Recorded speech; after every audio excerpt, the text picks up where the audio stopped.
Macam mana cik? Sedap tak? Sedap sangat. Sedap sangat. Tak pernah jumpa lagi kat tempat lain. Kita teruskan perjalanan. Kita cari roti canai dekat Jalan Gemas. Jom kita jalan dulu.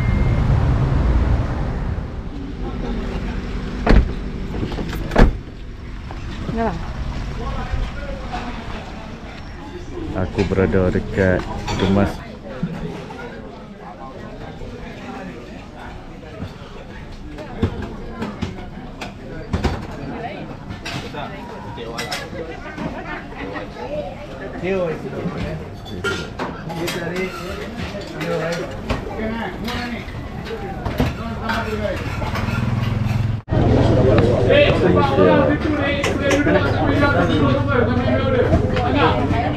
Kita tengok kita makan. Kita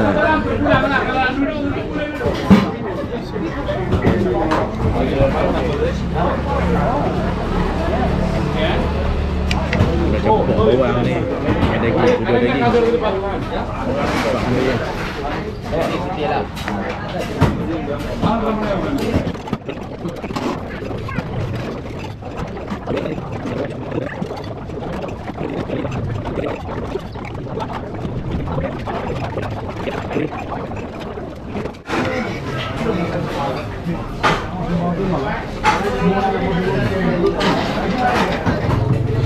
Macam mana cik? Sedap tak?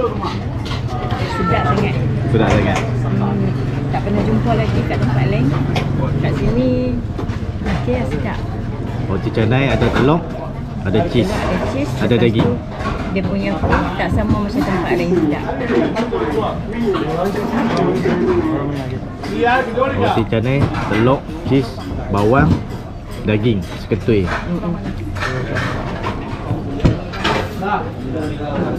Okey guys, kepada yang main Penang ni, hampa kena cuba roti canai Sabak Menanti.